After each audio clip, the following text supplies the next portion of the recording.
So, ayan guys, samahan niyo ako and gagawin ko yung 5-minute makeup challenge. So, nakapag-prep na ako ng skin ko. So, ngayon naman, makeup na lang talaga yung gagawin ko. Bago mag-start, syempre, mag-set tayo ng timer para talagang saktong 5 minutes lang yung makeup. Kailangan ko siya matapos within 5 minutes. So, timer na natin. Ayan, 5 minutes. Start na natin siya. Starting na siya, guys. So, mag-start ako sa base. Ang gagamitin ko lang base is tinted sunscreen. Dahil sa bahay lang naman ako. Hindi naman ako go-garabels kung saan man. Una, ganyan muna siya lalagay. Mukha lang siya maputi. Kamalma kayo dyan. Pero pag na-blend na yan, ayan. Magbe-blend yan sa kabalatan na natin. Ang hirap nito kasi kailangan pa naman maayos. Hindi bara-bara yung pag-blend.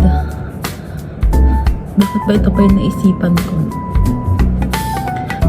Hindi ko din naman alam sa sarili ko. May glitters pa. 4 minutes. Oh my god. Full makeup pa naman to. Full makeup. May eyeshadow. Kasi yung usual na ginagawa kong makeup, ano lang. Blush, lippy, eyebrows lang. Kaya ko to. Okay na ba siya? Spread mo na lang yan sa leeg mo. Dito ako nakatingin kasi mayroong malaking salamin dyan. Ayan. Okay na. Next na liquid ko is itong. So, sa pag-makeup, pinuuna yung lahat ng liquid products. So, ito lang naman yung mga liquid ko. Yung base at saka yung blush. So, blush na tayo. Wait lang. Ikalma nyo. I-blend pa yan ulit.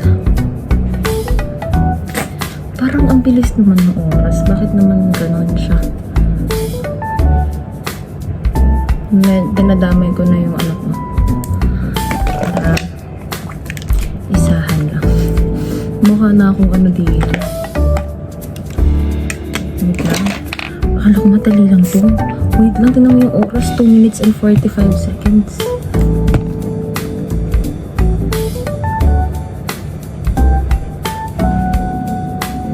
Pantay na ba siya?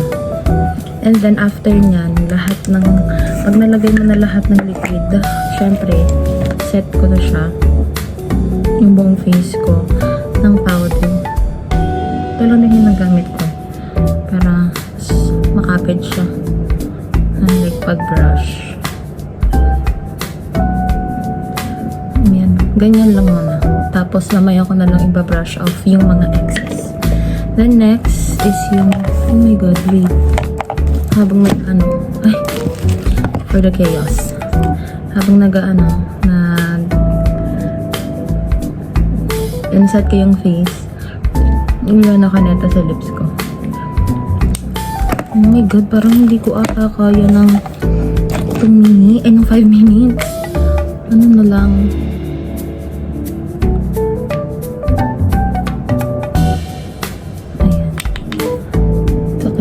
Ito lang din ginagawa sa kilay ko kasi hindi naman din ako marunong magkilay yung pinipensilan ka. Saka makapal naman na yung kilay ko, so brow gel lang yung ginagamit ko, inaayos ko lang siyang ganyan. Tapos next ko, ayun na, sana ako magka-curl ako ng lashes. Okay, itong bilis ng oras. Curl ng lashes.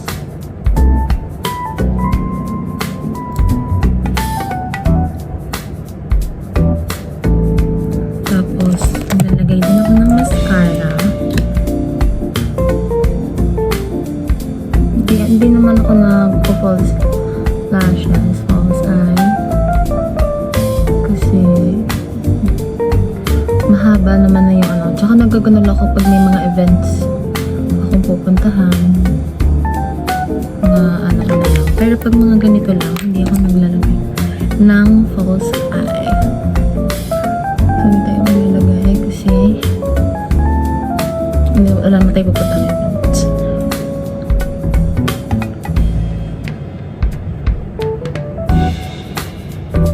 Ayan. Tapos, hala, hindi ako nakapag-eyeshadow. Wala na. Then, lippy. Hindi ka tinanggal yung ano ko. Then, setting spray. Hindi, ayun na, wala na, tapos na. Stop na siya. Mahirap pala siya. Akala ko ang dali-dali lang niya. Like, akala ko mabibasican ko siya kasi kapag papasok ako ng school, nagawa ko naman siya ng mabilis. Although, hindi naman kasi ganong ayos yung ginagawa ko. So, ayan. Ito na yung final look niya, guys. Ayan. This is the final. Ito na siya. Yun lang naman. Thank you for watching, guys.